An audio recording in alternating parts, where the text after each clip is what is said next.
नमस्कार दोस्तों, स्वागत है आपका बिगिनर्स पॉइंट श्रुति जैन चैनल पर। आज के दिन हम लेकर के आए हैं एक नया टिप। यह टिप है रोमांस और विवाह के लिए।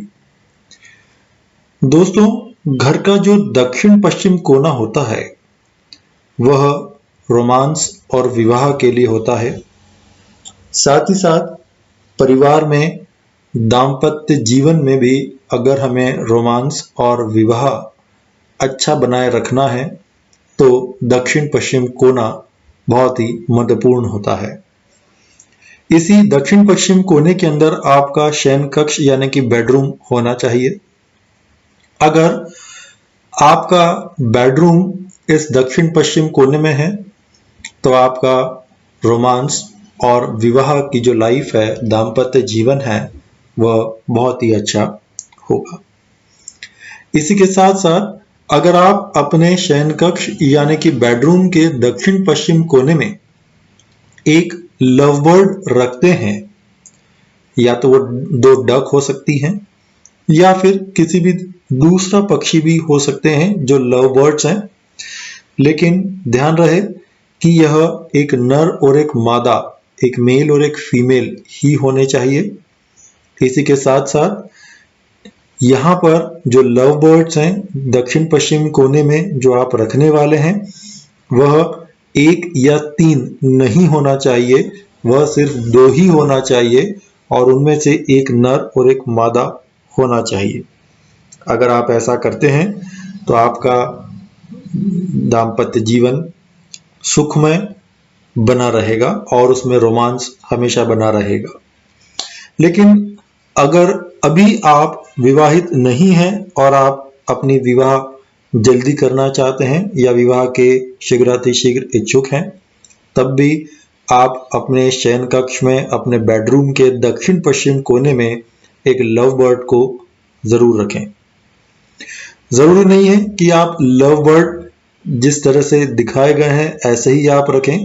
आप दक्षिण पश्चिम कोने में लव बर्ड का पिक्चर भी लगा सकते हैं, लेकिन यह हमेशा ध्यान रखें कि ऐसा कोई भी पक्षी अपने कमरे में कभी नहीं लगाएं जो पिंजरे में बंद हो, क्योंकि ऐसे पक्षी पराधीन होते हैं और इनमें कुछ भी करने की महत्वाकांक्षा नहीं होती है। इसीलिए यह या इस तरह के फोटो या पिक्चर हमें कभी भी मोटिवेशन प्रोवाइड नहीं कर सकते हैं। इसी के साथ साथ आज का जो दूसरा टिप है कि अपने घर में हमेशा शुभ प्रतीक चिन्हों का प्रदर्शन करना चाहिए। सामान्यतः ओम, स्वस्तिक, कलश यह सभी धर्मों में मान्य है, लेकिन इन कुछ प्रतीक चिन्हों के अलावा हर धर्म का अपना एक प्रतीक चिन्ह भी होता है।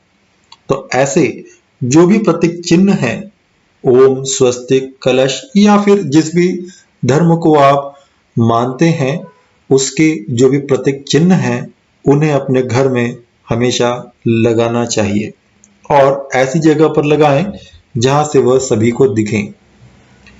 हो सकता है कि आप सिर्फ प्रतीक चिन्ह न लगाते हुए उसकी कोई ऐसी पेंटिंग लगाएं जो कि इन प्रतीक चिन्हों को प्रदर्शित करती हो।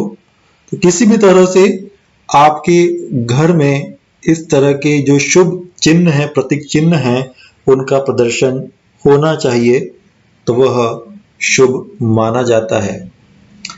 इसी के साथ साथ दोस्तों, सिर्फ प्रतीक चिन्ह लगाने से या लव बर्ड रखने से या लाफिंग बुद्धा रखने से ही आपको सफलता मिलेगी ही, ऐसा कभी नहीं है। एक चीज हमेशा ध्यान रखें कि पूरी आस्था और विश्वास के साथ किए गए कार्य हमेशा पूर्ण होते हैं।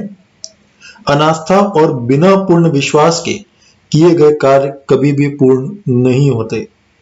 आस्था व सकारात्मक सोच में बहुत शक्ति होती है। आस्था और आत्मविश्वास के साथ किए गए कार्य असंभव को भी संभव बना देते हैं। ऐसा सिर्फ फेंगशू ही नहीं बोलता, वास्तुशास्त्र में भी इस चीज को बल मिलता है इसी के साथ साथ मनोवैज्ञानिक भी इस चीज को मानते हैं कि अगर आप किसी भी कार्य को पूर्ण निष्ठा और आस्था के साथ करते हैं तो उस कार्य में आपको सफलता अवश्य मिलती है। धन्यवाद दोस्तों।